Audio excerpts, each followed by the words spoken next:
विचार का, थिंकिंग का केंद्र मस्तिष्क है और भाव का, फीलिंग का केंद्र हृदय है और संकल्प का, विलिंग का केंद्र नाभि है। विचार, चिंतन, मनन मस्तिष्क से होता है। भावना, अनुभव, प्रेम, घृणा और क्रोध हृदय से होते हैं। संकल्प नाभि से होता है। विचार के केंद्र के संबंध में कल थोड़ी सी बातें हमने की। पहले दिन मैंने आपको कहा था कि विचार के तंतु बहुत कसे हुए हैं, उन्हें शिथिल करना है। विचार पर अत्यधिक तनाव और बल है। मस्तिष्क अत्यंत तीव्रता से खिंचा हुआ है। विचार की वीणा के तार इतने खिंचे हुए हैं कि उनसे संगीत पैदा नहीं होता, तार ही टूट जाते हैं। मनुष्य विक्षिप्त हो जाता है और मनुष्य विक्षिप्त हो गया है।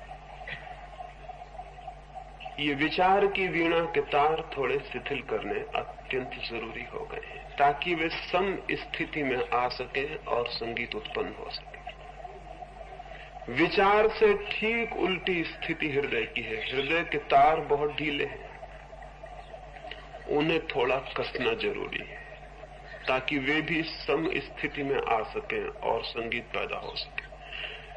विचार के तनाव को कम करना है और हृदय के ढीले तारों को थोड़ा कसाव देना है।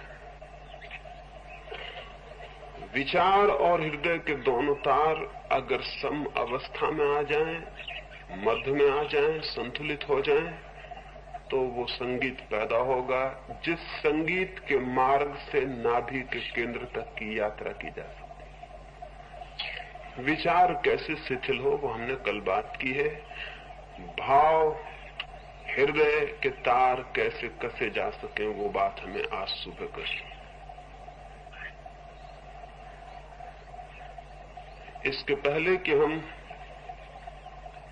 ठीक से हृदय के संबंध में, भाव के संबंध में कुछ समझे, मनुष्य जाति एक बहुत लंबे अभिशाप के नीचे जी रही है, उसे समझ लेना जरूरी है। उसी अभिशाप ने हृदय के तारों को बिल्कुल ढीला कर दिया है। और वो अभिशाप ये है कि हमने हृदय के सारे गुणों की निंदा की है। हृदय की जो भी क्षमताएं हैं उन सबको हमने अभिशाप समझा है, वरदान नहीं समझा है। और ये भूल इतनी संघातक है और इस भूल के भी पीछे इतनी नासमझी और इतना अज्ञान है जिसका कोई हिसाब नहीं। क्रोध की हमने निंदा की है, अभिमान की हमने निंदा की है, घृणा की हमने निंदा की है, राग की हमने निंदा की है, हर चीज की हमने निंदा की है। और बिना ये समझे हुए कि हम जिन चीजों की प्रशंसा करते हैं वे इन्हीं चीजों के रूपांतरण हैं। हमने क्षमा की प्रशंसा की है और क्रोध की निंदा की है, और बिना इस बात को समझे हुए कि क्षमा क्रोध की शक्ति का ही परिवर्तित रूप है। हमने घृणा की निंदा की है और प्रेम की प्रशंसा की है, और बिना ये समझे कि घृणा में जो ऊर्जा प्रकट होती है वही रूपांतरित होकर प्रेम में प्रकट होती है। उन दोनों के पीछे प्रकट होने वाली शक्ति भिन्न भिन्न नहीं। हमने अभिमान की निंदा की है और विनम्रता की प्रशंसा की है, बिना ये समझे हुए कि अभिमान में जो ऊर्जा प्रकट होती है वही विनम्रता बन जाती है। उन दोनों चीजों में बुनियादी विरोध नहीं है, वे एक ही चीज के परिवर्तित बिंदु हैं। जैसे वीणा के तार बहुत ढीले हैं या बहुत कसे हैं, उन्हें छूता है संगीतज्ञ तो उनसे बेसुरा संगीत पैदा होता है जो कानों को अखरता है और चित्त को घबराता है। वो जो बेसुरापन पैदा हो रहा है, अगर उसके विरोध में आके कोई तारों को तोड़ डाले और वीणा को पटक दे और कहे कि इस वीणा से बहुत बेसुरा संगीत पैदा होता है, तो तोड़ देने जैसी। तो वीणा तो वो तोड़ सकता है, लेकिन वो भी याद रख ले कि संगीत भी उसी वीणा से पैदा हो सकता था जिससे बेसुरे स्वर पैदा हो रहे थे। बेसुरापन वीणा का कसूर न था, वीणा अव्यवस्थित थी, इस बात की भूल थी। वही वीणा सुव्यवस्थित होती तो जिन तारों से बेसुरापन पैदा होता था उन्हीं से प्राणों को मुग्ध कर लेने वाला संगीत पैदा हो सकता था। स्वर और बेस्वर एक ही तार से पैदा होने वाली चीजें हैं, यद्यपि बिल्कुल विरोधी मालूम होती हैं और दोनों के परिणाम विरोधी हैं और दोनों में एक आनंद की तरफ ले जाती है, एक दुख की तरफ ले जाती है, लेकिन दोनों के बीच में एक ही तार है और एक ही वीणा है। वीणा अव्यवस्थित हो, अराजक हो तो बेसुरापन पैदा होता है। मनुष्य के हृदय से क्रोध पैदा होता है अगर मनुष्य का हृदय सुव्यवस्थित, संयोजित, संतुलित नहीं है। वही हृदय संतुलित हो जाए तो जो शक्तियां क्रोध में प्रकट होती हैं वे ही शक्तियां क्षमा में प्रकट होनी शुरू हो जाती। क्षमा क्रोध का ही रूपांतरण है। अगर कोई बच्चा बिना क्रोध के पैदा हो जाए तो एक बात निश्चित है, उस बच्चे के जीवन में क्षमा कभी भी प्रकट नहीं हो सकती। अगर किसी बच्चे के हृदय में घृणा की कोई संभावना न हो तो उस बच्चे के हृदय में प्रेम की भी कोई संभावना नहीं रह जाएगी। लेकिन हम इस भूल के नीचे जिए हैं अब तक कि ये दोनों विरोधी चीजें हैं और इसमें एक का विनाश करेंगे तो दूसरा विकसित होगा। ये बिल्कुल ही भूल भरी बात है। इससे ज्यादा खतरनाक कोई शिक्षा नहीं हो सकती। अमनोवैज्ञानिक, अत्यंत अबुद्धिपूर्ण ये बात है। क्रोध के विनाश से क्षमा उत्पन्न नहीं होती, क्रोध के रूपांतरण से, क्रोध के ट्रांसफॉर्मेशन से, क्रोध के परिवर्तन से क्षमा उपलब्ध होती है। क्षमा क्रोध का नष्ट हो जाना नहीं है, बल्कि क्रोध का संतुलित और संगीतपूर्ण हो जाना। इसलिए अगर हम क्रोध के विरोध में हैं और क्रोध को नष्ट करने का उपाय कर रहे हैं तो हम वीणा को ही तोड़ने का उपाय कर रहे हैं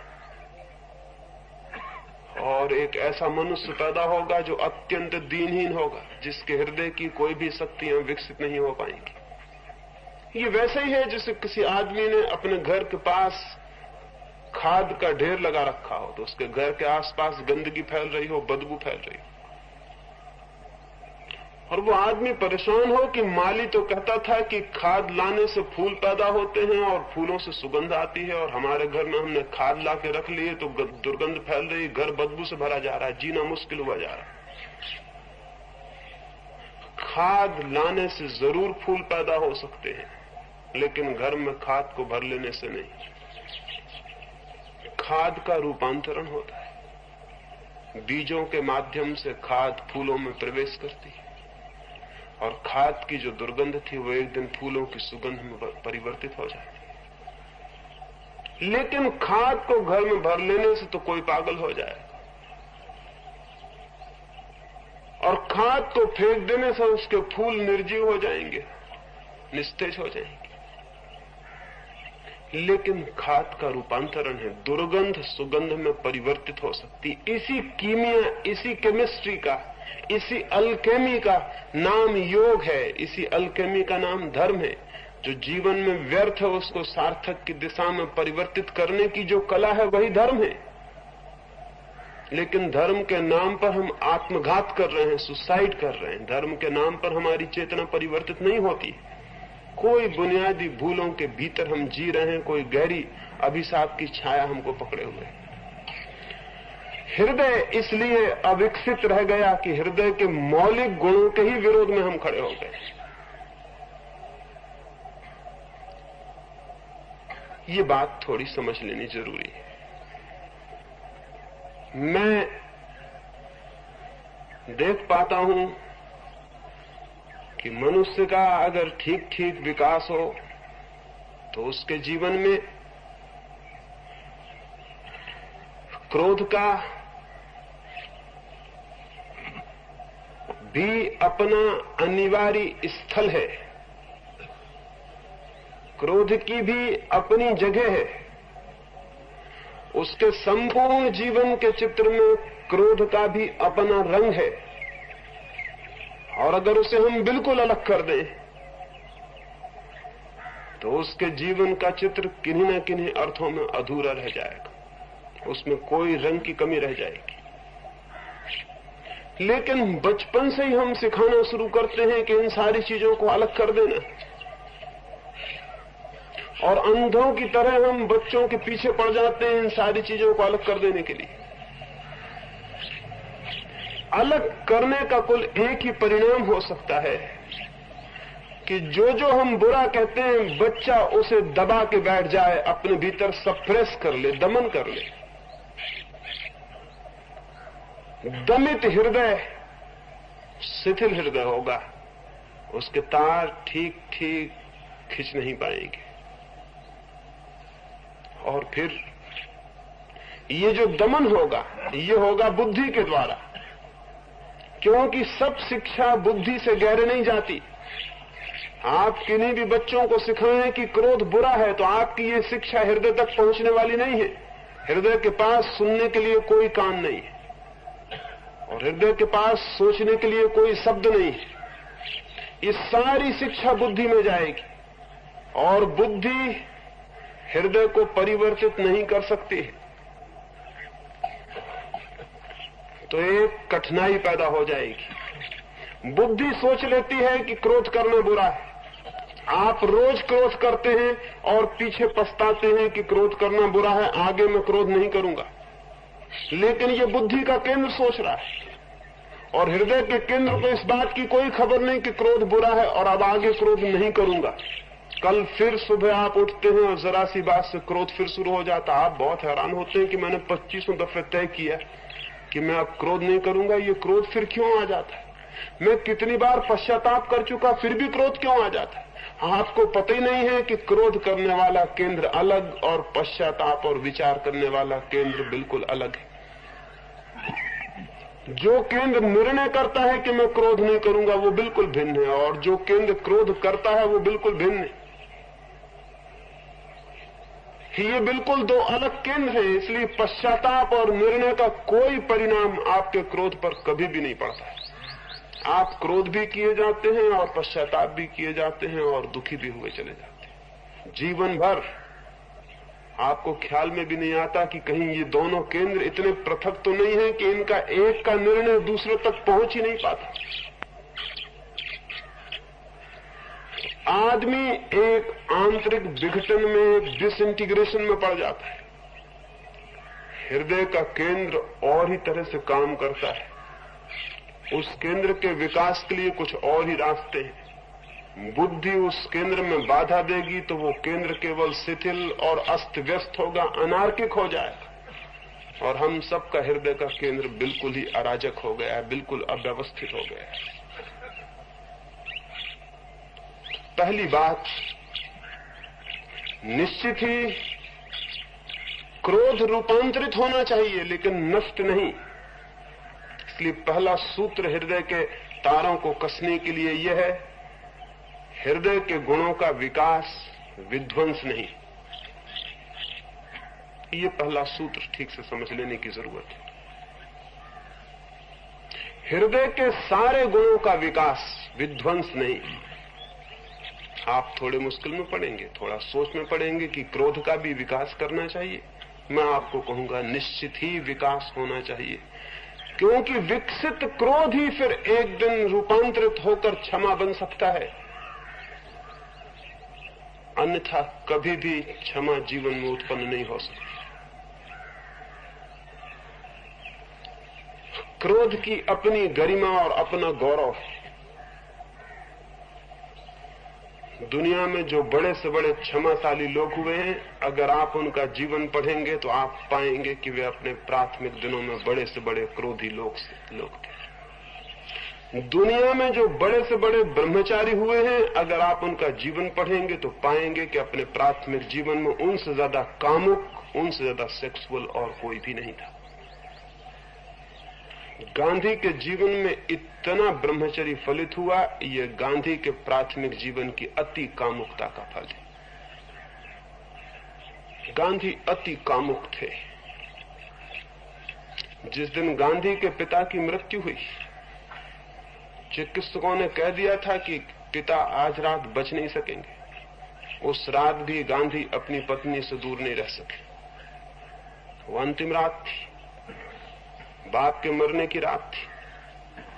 उस रात पिता के पास बैठना सहज ही स्वाभाविक था, क्योंकि अंतिम विदा थी। इसके बाद पिता से फिर मिलना नहीं हो सके। लेकिन आधी रात गए गांधी अपनी पत्नी के पास पहुंच गए। वहां पिता मरे, तब पत्नी के पास बिस्तर पर ही गांधी थे। इसका एक बहुत तीव्र चोट गांधी के चित्त पर पहुंची। गांधी का बात का सारा ब्रह्मचर्य इसी चोट से विकसित हुआ। ये जो अति कामुक चित्त था, ये ठीक इसकी सारी ऊर्जा और सारी शक्ति ब्रह्मचर्य की तरफ फलित हो गई। ये कैसे हो सका?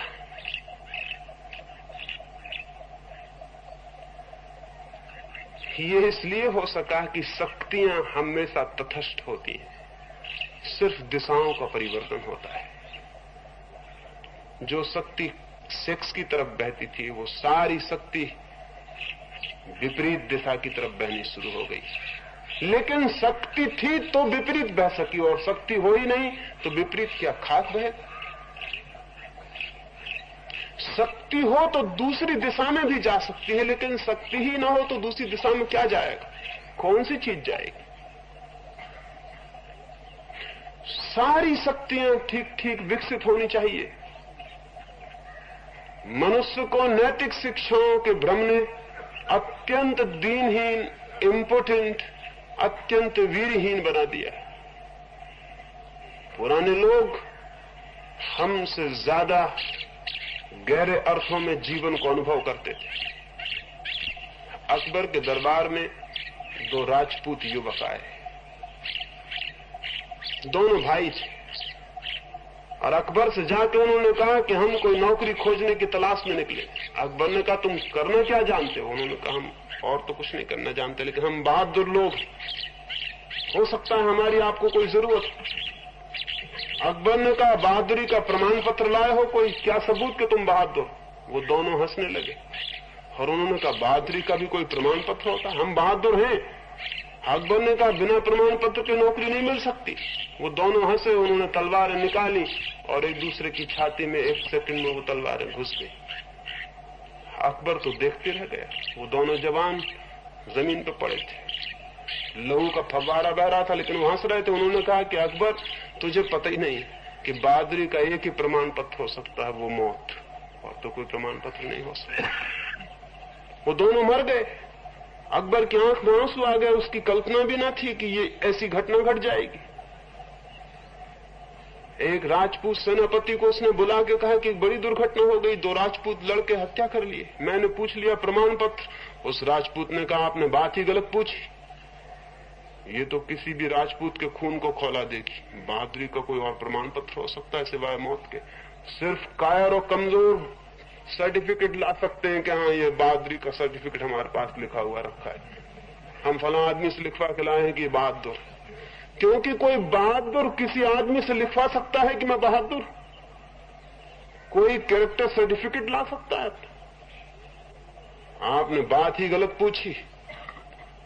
आपको पता ही नहीं कि राजपूत से कैसे पूछना चाहिए। ठीक किया, यही हो सकता था, और कोई रास्ते नहीं था, ये सीधा विकल्प था।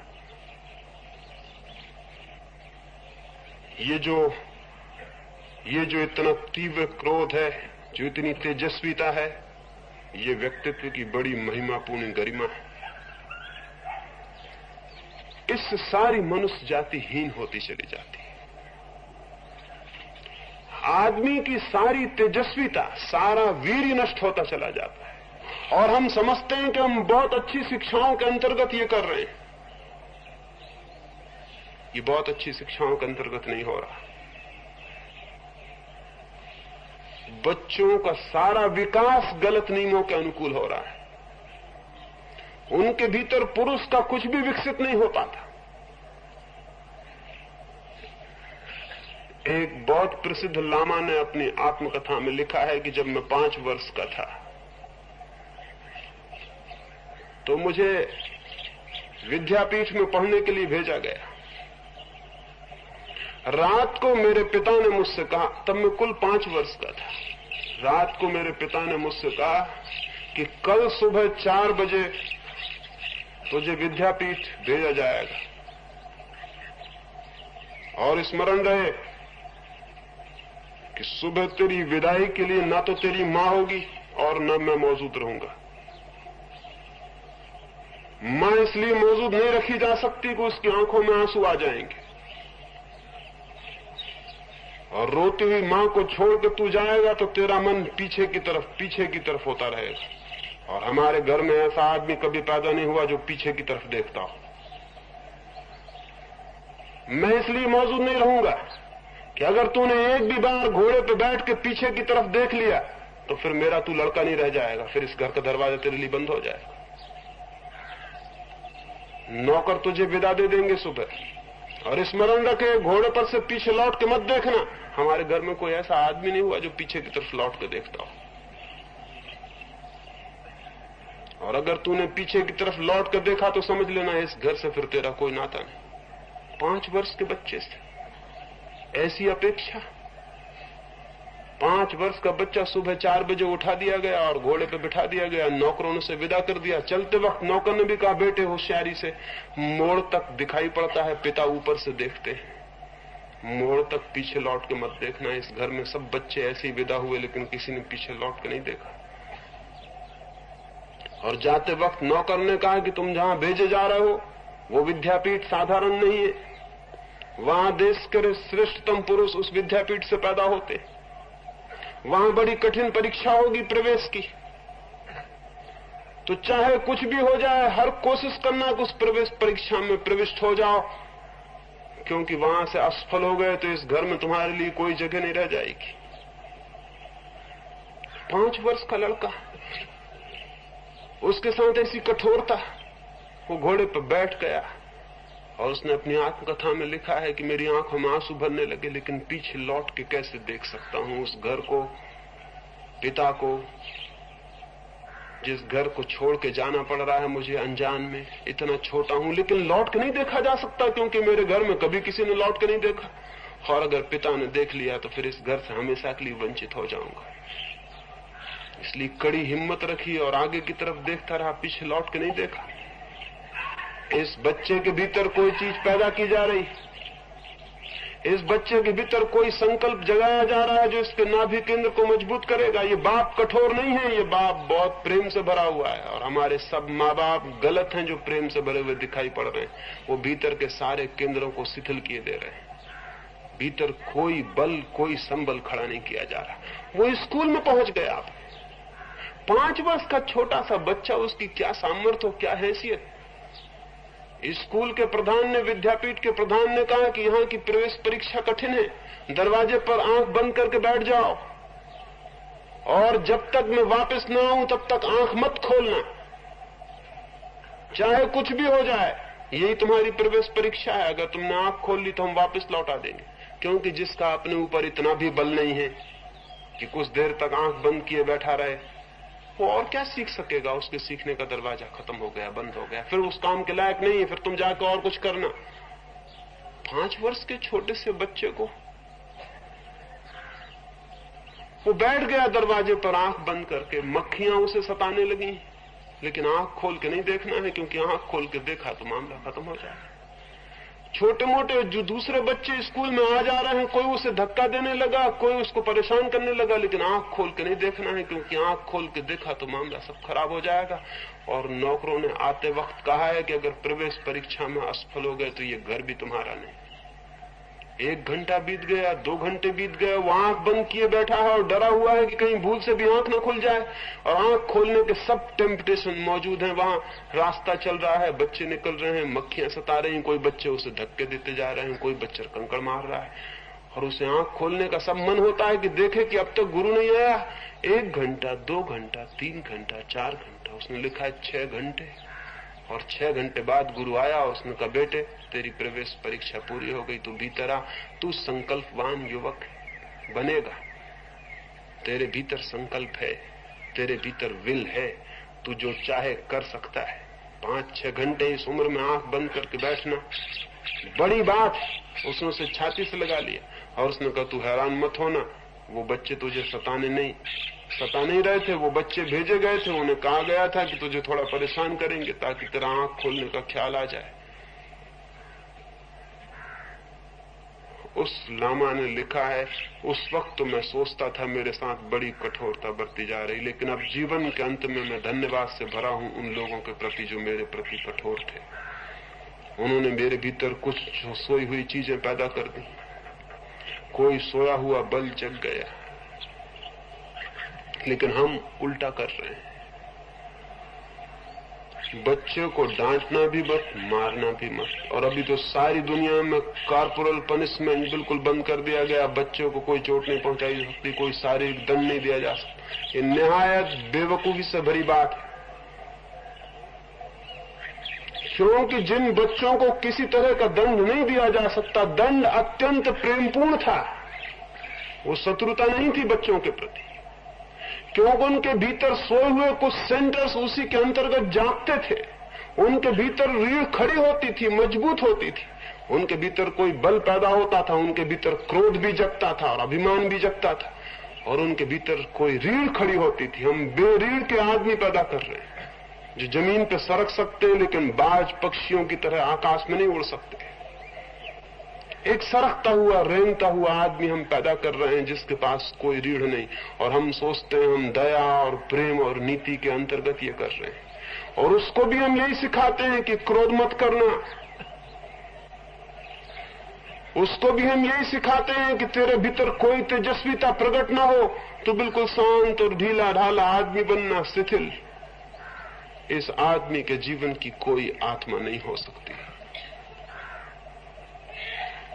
इस आदमी के भीतर कोई आत्मा नहीं हो सकती, क्योंकि आत्मा के लिए जैसी तीव्र सारे हृदय की भावनाएं होनी चाहिए, वो इसके भीतर कोई भी नहीं होने वाली।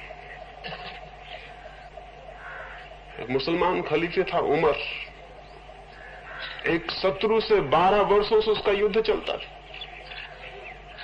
बामुश्किल आखिरी लड़ाई में उसने शत्रु के घोड़े को मार डाला और उसकी छाती पर सवार हो गया शत्रु के। उसने भाला उठाया और वो छाती में छेदने को था, तभी उस शत्रु ने उमर के ऊपर थूक दिया। उमर ने भाला अलग फेंक दिया, उठ के खड़ा हो गया। वो शत्रु हैरान हुआ, उसने कहा कि उमर 12 वर्षों के बाद ऐसा अवसर तुम्हें मिला था, ऐसे क्यों चूकते हो? उमर ने कहा मैं तो सोचता था तू मेरे मुकाबले का दुश्मन है, लेकिन थूक के तूने मेरे मुंह पर ऐसी नीचता प्रकट की है कि अब तुझे मारने का कोई सवाल नहीं रहा। तूने ऐसी मीननेस जाहिर की है जो एक बहादुर का लक्षण नहीं। मैं तो सोचता था तू मेरे मुकाबले का आदमी, इसलिए 12 साल से लड़ाई चलती थी, लेकिन जब भाला उठा के मैं तेरे ऊपर मारने लगा तूने मेरे ऊपर थूक दिया, एक बहादुर का लक्षण नहीं। तो तुझे मार के मारने का पाप लेने वाला मैं नहीं। दुनिया क्या कहेगी कि कमजोर आदमी को मारा जो थूकने की ताकत रखता था और कोई ताकत नहीं। इसलिए बात खत्म हो गई, अब तुझे मारने का पाप मैं लेने वाला नहीं। ये जो लोग थे अद्भुत लोग थे। दुनिया में अस्त्र शस्त्रों और मशीनों की ईजाद ने आदमी के भीतर जो भी महत्वपूर्ण था उस सबको नष्ट कर दिया। सीधी लड़ाइयों का अपना मूल्य था, मनुष्य के भीतर छिपी हुई चीजों को वो प्रकट कर देती थी।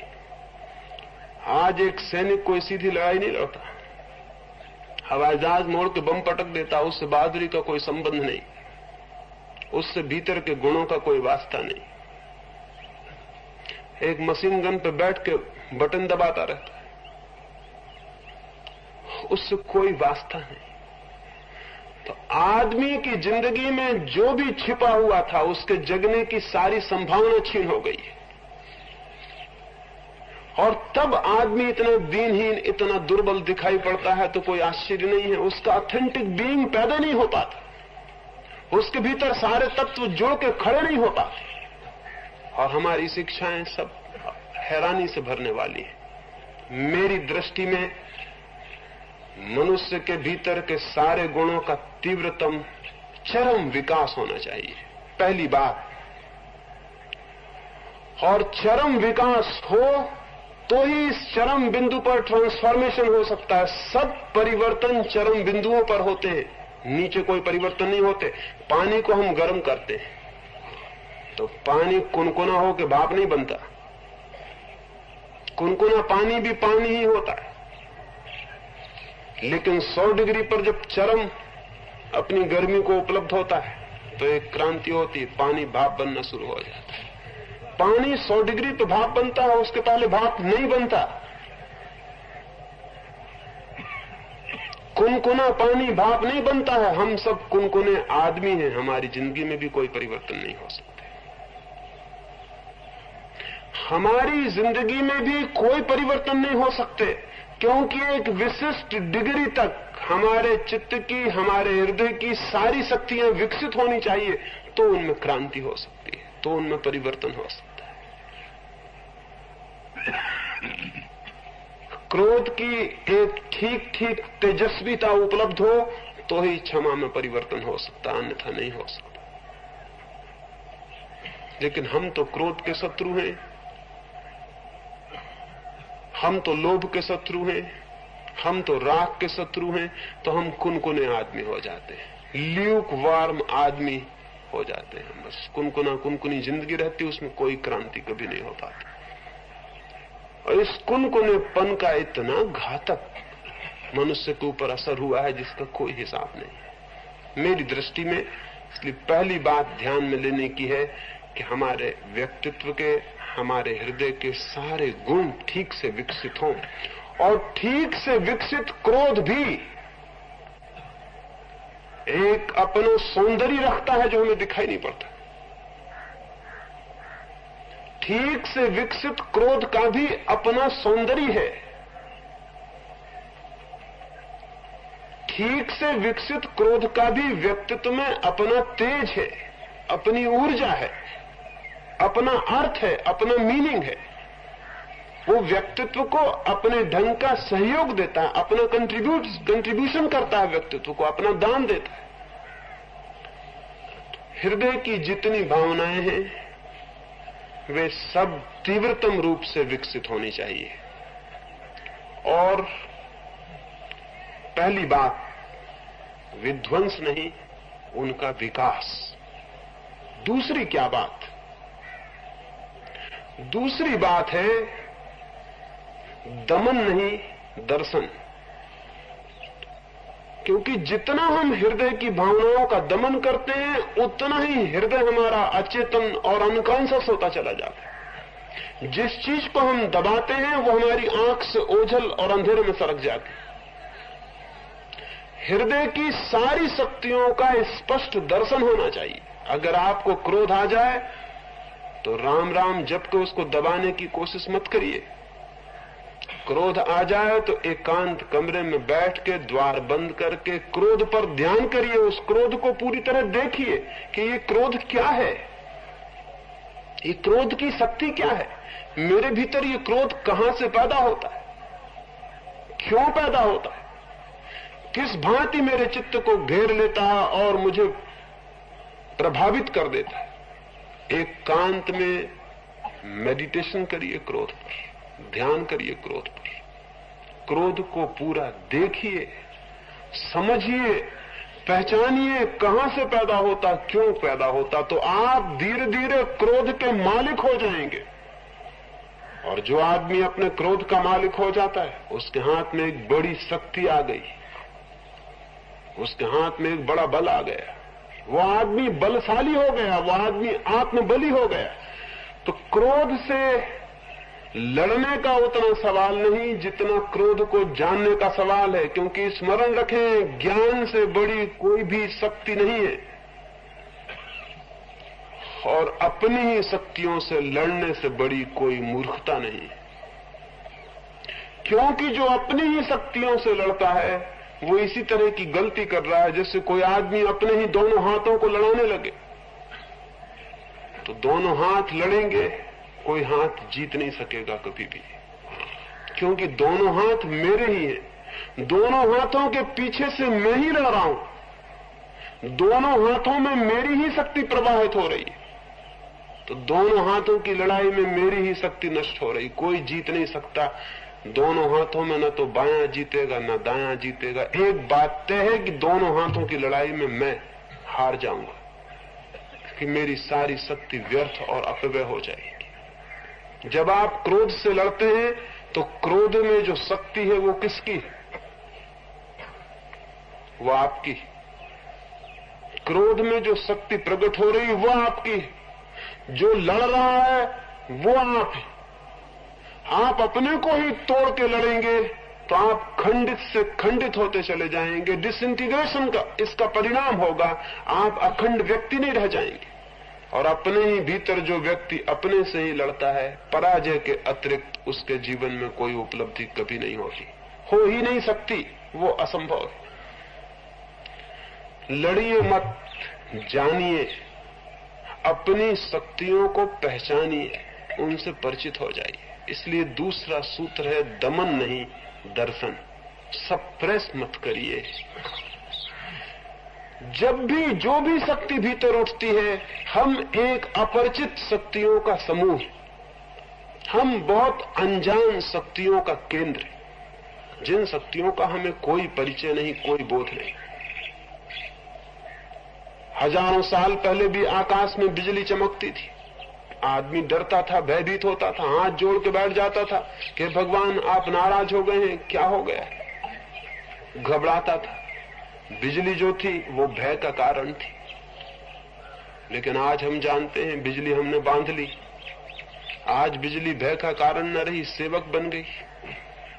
आज घर घर में उससे प्रकाश होता, बीमार का इलाज होता, मशीन चलती, आदमी की सारी जिंदगी उससे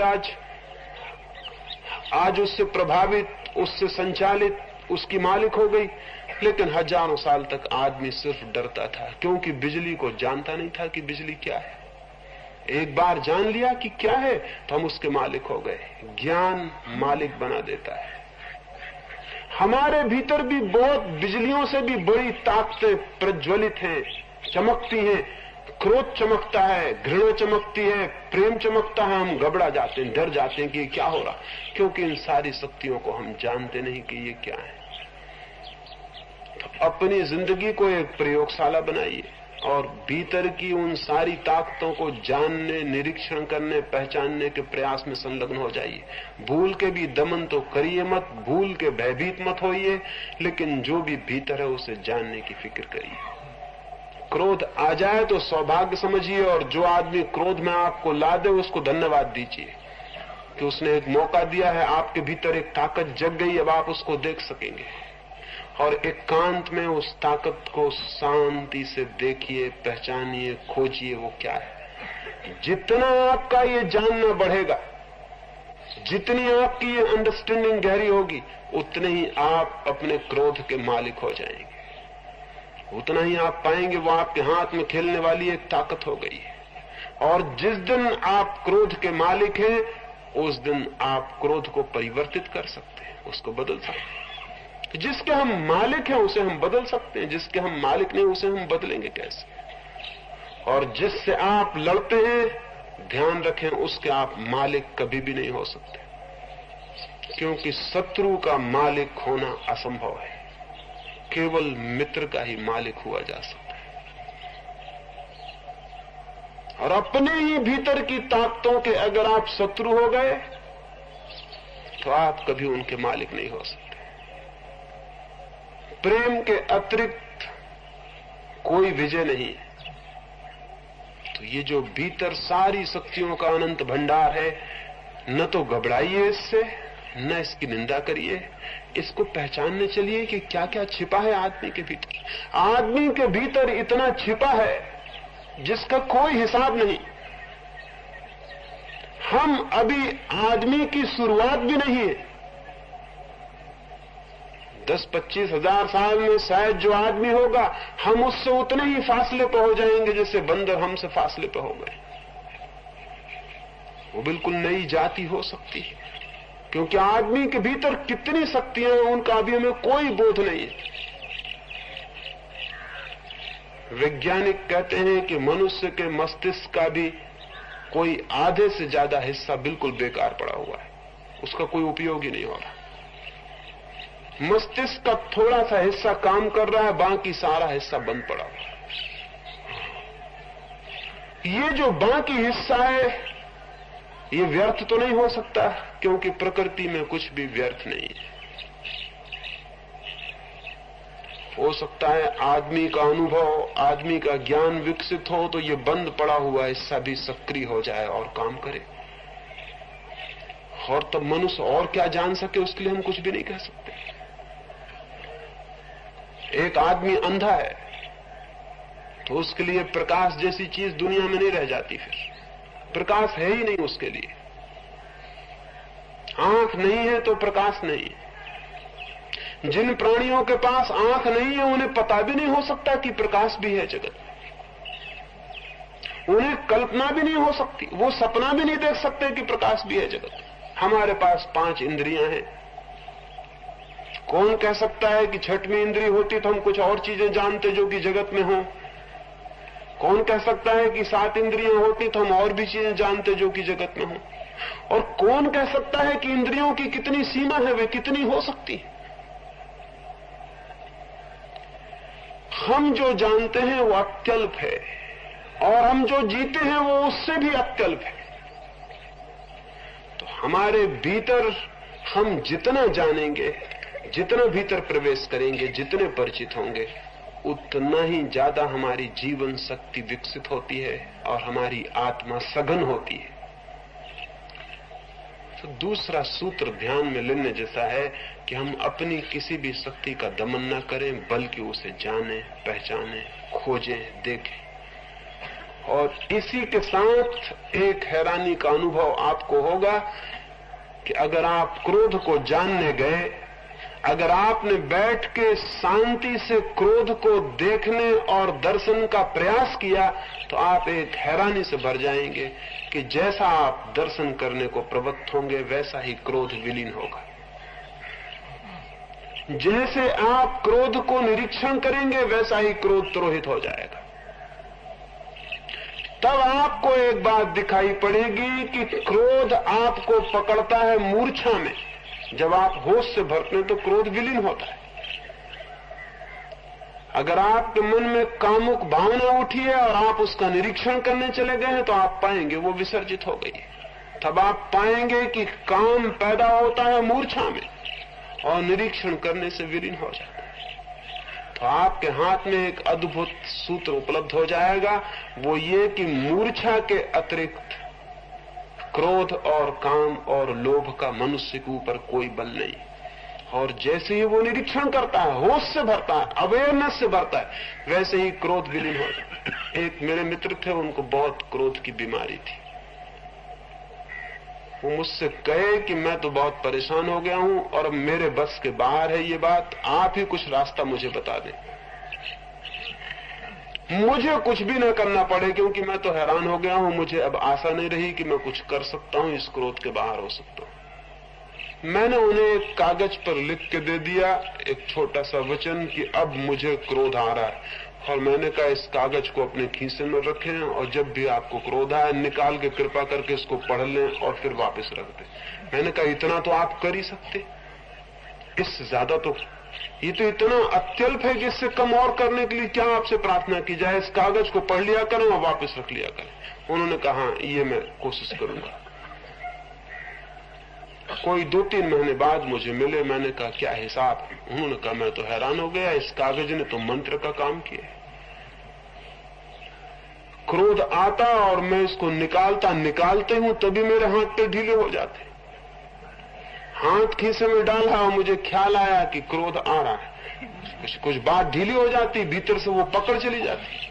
वो जो ग्रिप है क्रोध की, वो जो प्राणों को पकड़ लेने की बात है पंजे में, वो बात एकदम ढीली पड़ जाती। हाथ खीसे में गया और उधर हाथ ढीला पड़ा। और अब तो पढ़ने की भी जरूरत नहीं पड़ती। क्रोध आने का ख्याल आता है कि वो भीतर खीसे में पड़ी चिट दिखाई पड़ने लगती। वो मुझसे पूछने लगे कि इस चिट का ऐसा कैसे परिणाम हुआ, इसका क्या रहस्य? मैंने कहा इसमें कोई भी रहस्य नहीं, सीधी सी बात है। चित्त की जो भी विकृतियां हैं, चित्त की जो भी अराजकताएं हैं, चित्त का जो भी असंतुलन है, वो मूर्छा में ही पकड़ता है। होश आया कि वो विलीन हो जाता है।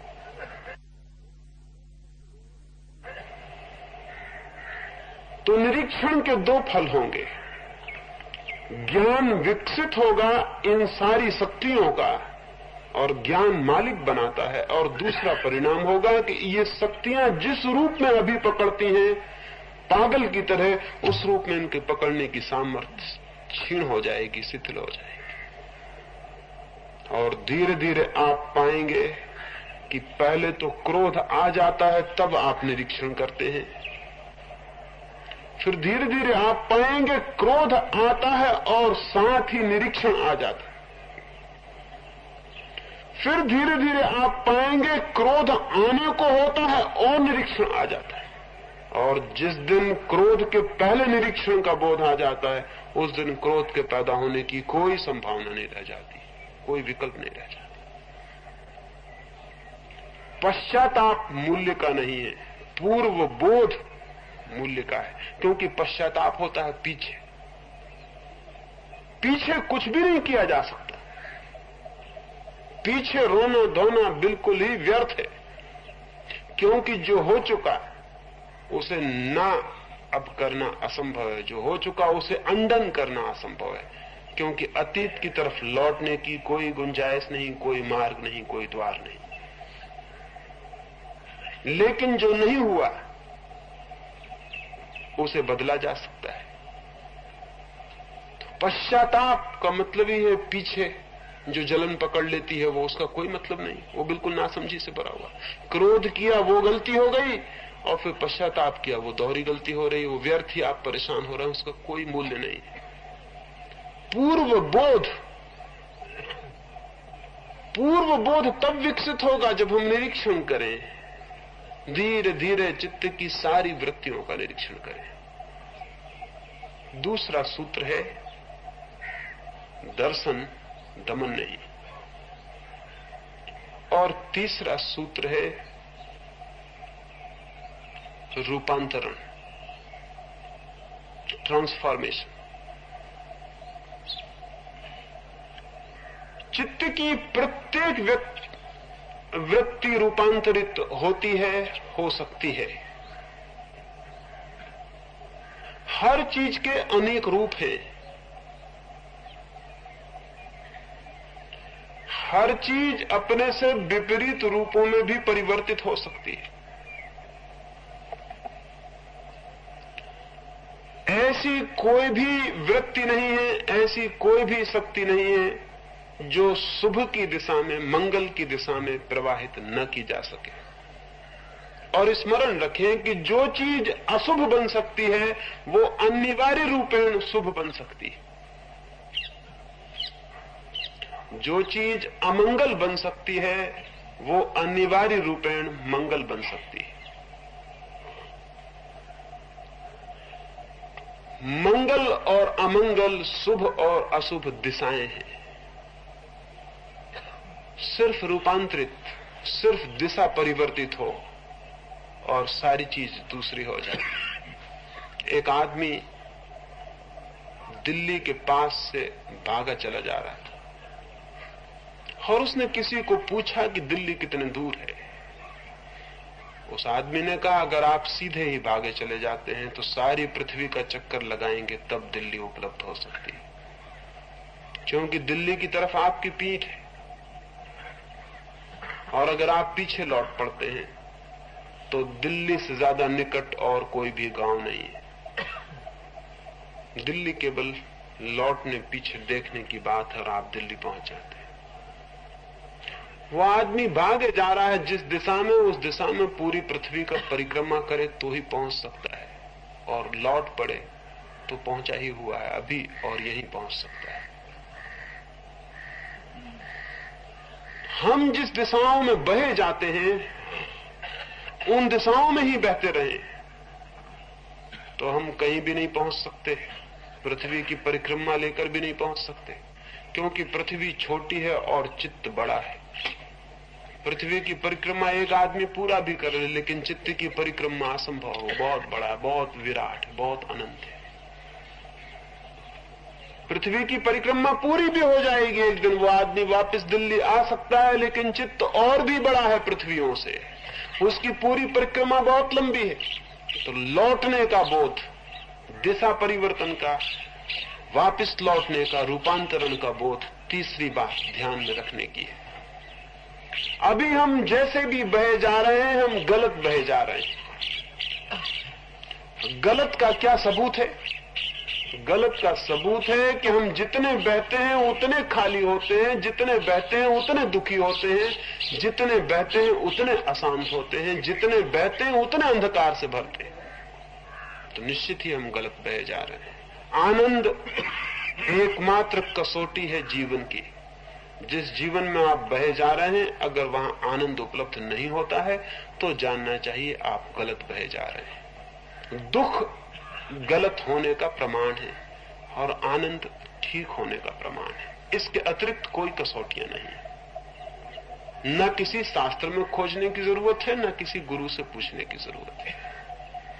कसने की जरूरत है कि मैं जहां बहा जा रहा हूं वहां मुझे आनंद बढ़ता जा रहा है, गहरा होता जा रहा है, तो मैं ठीक जा रहा हूं। और अगर दुख बढ़ता जा रहा है, पीड़ा बढ़ती जा रही है, चिंता बढ़ती जा रही, तो मैं गलत जा रहा हूं।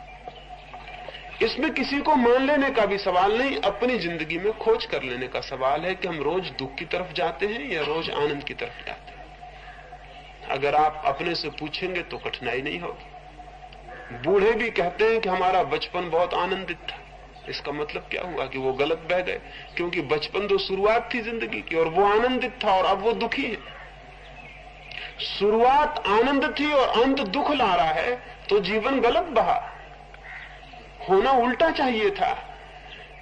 होना यह चाहिए था कि बचपन में जितना आनंद था वो रोज रोज बढ़ता चला जाता। बुढ़ापे में आदमी कहता कि बचपन सबसे दुख की स्थिति थी, क्योंकि वो तो जीवन का प्रारंभ था, वो तो जीवन की पहली कक्षा थी। अगर एक विद्यार्थी विश्वविद्यालय में पढ़ने जाए और कहे कि पहली कक्षा में ज्यादा ज्ञान था और अब धीरे धीरे ज्ञान कम होता जा रहा है, तो हम कहेंगे कि तुम पढ़ रहे हो, तुम ज्ञान की तरफ बढ़ रहे हो। हद हैरानी की बात है।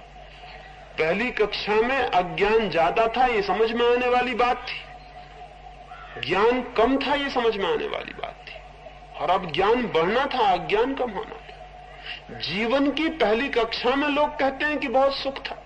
कवि गीत गाते हैं कि बचपन बड़ा आनंदपूर्ण था। पागल होंगे ये कवि, क्योंकि अगर बचपन आनंदपूर्ण था तो जिंदगी तुमने गंवाई या जिंदगी उपलब्ध की।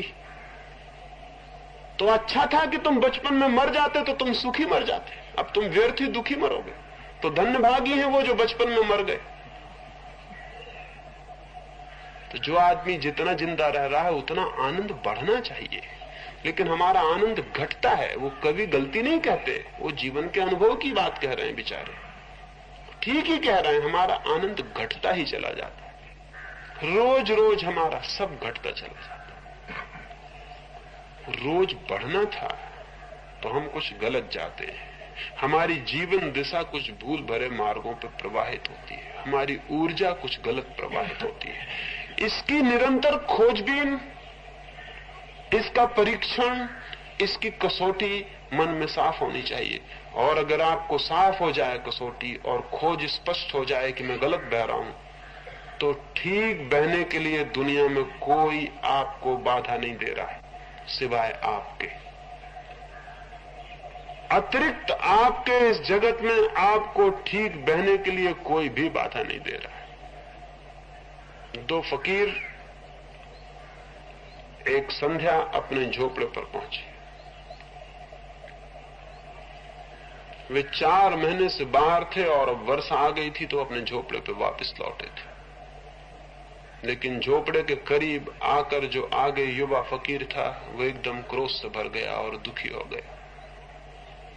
वर्षा की हवाओं ने आधे झोपड़े को उड़ा दिया था, आधा ही झोपड़ा बचा था। वे 4 महीने भटक कर आए थे इस आशा में कि वर्षा में अपने झोपड़े में विश्राम कर सकेंगे, पानी से बच सकेंगे। ये तो मुश्किल हो गई। झोपड़ा आधा टूटा हुआ पड़ा था, आधा छप्पर उड़ा हुआ था। उस युवा सन्यासी ने लौट के अपने बूढ़े साथी को कहा कि ये तो हद हो गई। इन्हीं बातों से तो भगवान पे शक आ जाता है, संदेह हो जाता है। महल खड़े हैं पापियों के नगर में, उनका कुछ बाल बांका नहीं हुआ। हम गरीबों की झोपड़ी जो दिन रात उसी की प्रार्थना में समय बिताते, वो आधी छप्पर टूट गई।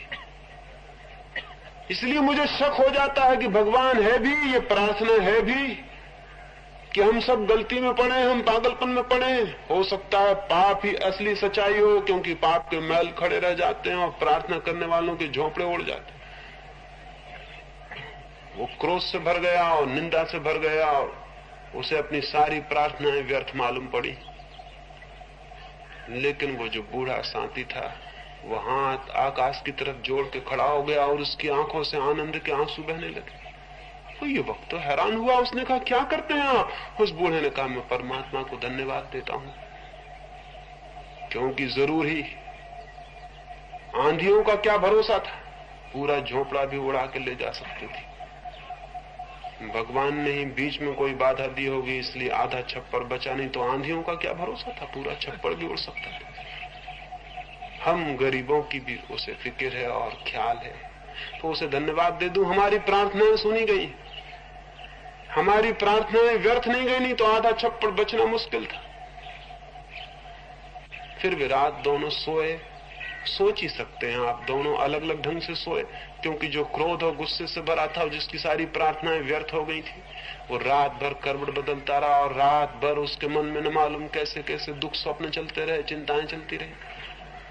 और वो चिंतित था। वर्षा ऊपर खड़ी थी, बादल आकाश में गिर गए थे, आधा छप्पर उड़ा हुआ था, आकाश दिखाई पड़ रहा था। कल वर्षा शुरू होगी, फिर क्या होगा? दूसरा बहुत गहरी नींद सोया, क्योंकि जिसके प्राण धन्यवाद से भरे हैं और ग्रेटिट्यूड से और कृतज्ञता से, उसकी निद्रा जैसी सुखद निद्रा और किसकी हो सकती।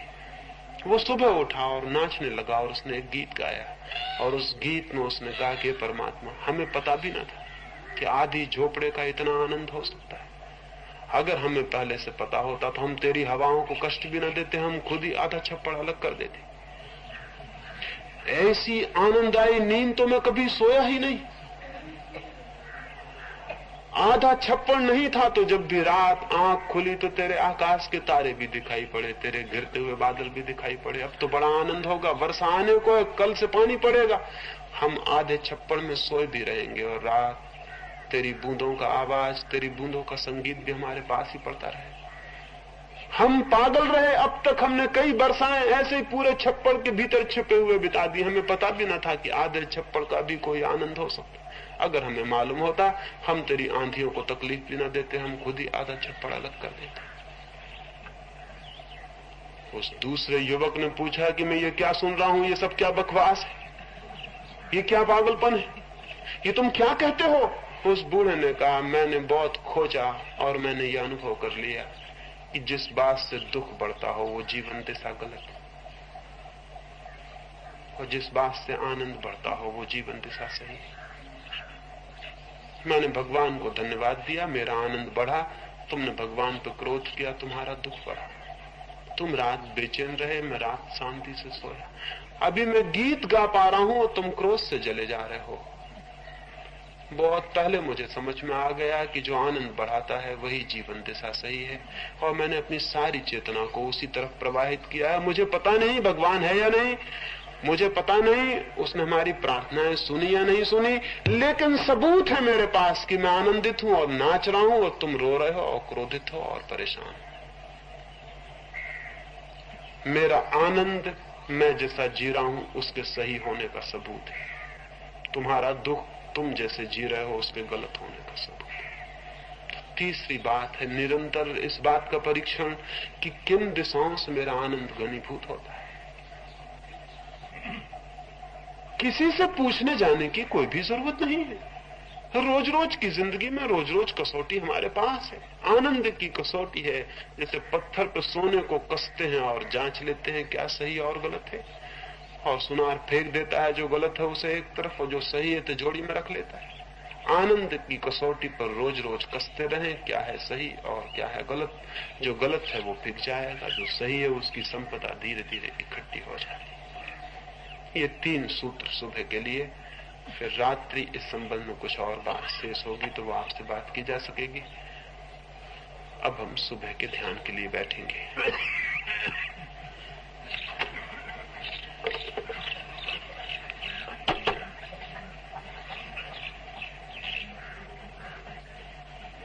थोड़े फासले पर एक दूसरे से बैठ जाएंगे तो ठीक होगा।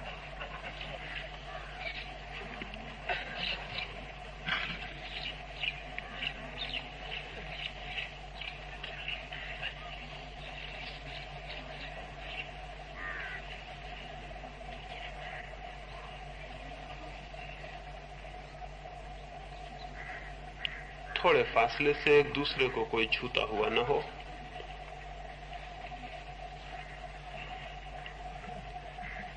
दो बात समझ लें, शायद कुछ मित्र नए हो। बहुत सीधी सी सरल सी बात है जो करनी है, और अक्सर ऐसा होता है कि जो सरल बातें होती हैं वो ही करने में कठिन मालूम पड़ती हैं, क्योंकि हमें सरल बातें करने की कोई आदत ही नहीं है। कठिन बातें करने की तो हम सबको आदत है, लेकिन सरल बातें करने की कोई आदत नहीं है। अभी बड़ी सरल सी और सीधी सी बात है कि हम थोड़ी देर के लिए शरीर को बिल्कुल शिथिल और शांत छोड़ के, आंखों को आहिस्ता से बंद करके बस बैठे रहेंगे, कुछ करेंगे नहीं, और चुपचाप आसपास जो आवाजें होंगी उनको सुनते रहेंगे, सिर्फ सुनते रहेंगे। और सिर्फ सुनना, जस्ट लिसनिंग, भीतर एक शांति को और गहराई को पैदा करना शुरू कर देती। जापान में तो ध्यान के लिए वे जो शब्द उपयोग करते हैं वो शब्द ही बड़ा मजे का है। उस शब्द को वो कहते हैं झाझेन, और झाझेन का मतलब होता है जस्ट सिटिंग डूइंग नथिंग। उतनी मतलब होता है, कुछ नहीं करना और चुपचाप बैठे रहना। ध्यान के लिए जो शब्द है जापानी में वो है झाझेन, कुछ नहीं करना, बस बैठे रहना। बड़ा अर्थपूर्ण है। कुछ भी नहीं करना है, चुपचाप बैठे रहना है। आंखें बंद हैं, कान खुले हुए, तो कान सुनते रहेंगे, तो चुपचाप सुनते रहें, चुपचाप सुनते रहें, और सुनते ही सुनते आप पाएंगे कि भीतर एक गहरी शांति और शून्य पैदा होना शुरू हो। उसी शून्य में निरंतर गति करनी है, गहरे से गहरे, गहरे से गहरे। उसी शून्य के द्वार से किसी दिन उसके दर्शन हो जाते हैं जो पूर्ण है। शून्य के मार्ग से उसकी उपलब्धि हो जाती है जो पूर्ण है। और ऐसे शांत होते होते होते होते, पक्षियों को सुनते सुनते, बाहर की आवाजों को सुनते सुनते, एक दिन वो आवाज सुनाई पड़ने लगती है जो भीतर की आवाज है। तो चुपचाप बैठ के हम सुनेंगे। पहली बात, शरीर को बिल्कुल ढीला छोड़ दें, आराम से आंख आहिस्ता से बंद कर लें, आंख की पलक धीरे से छोड़ दें, कोई भार ना पड़े आंख पर। आंख बंद कर लें, शरीर को ढीला छोड़ दें, बिल्कुल शांत बैठ जाएं, सिर्फ बैठे हुए हैं और कुछ भी नहीं कर रहे। फिर ये चारों तरफ पक्षी हैं और आवाजें हैं, इनको चुपचाप सुनते रहें। सुने, चारों तरफ की आवाज को सुनते रहें, बस सुनते रहें और कुछ भी नहीं करना है। धीरे धीरे भीतर कोई चीज शांत होती जाएगी, कोई चीज सेटल होती चली जाएगी। सुनते रहें, बस सुनते रहें। भीतर शांति उतरती आएगी। 10 मिनट के लिए चुपचाप सुनते रहें।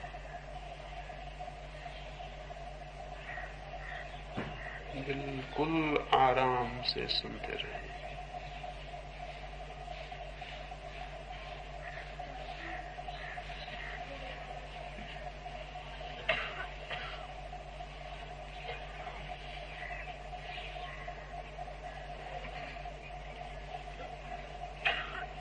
सुनते रहें।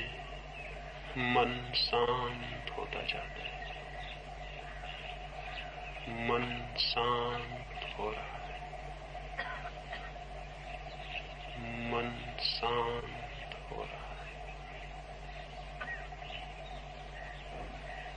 मन शांत हो रहा है। मन शांत हो रहा है। सुनते रहें। मन शांत होता जाता है।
सुनते रहे। मन शांत होता जाता है। मन बिल्कुल शांत होता जाता है। मन शांत होता जाता है। मन शांत होता जाता है। मन शांत होता जाता है। मन एक गहरे सन्नाटे में होता जाए। एक एक आवाज सुनते रहें। पक्षी बोल रहे हैं।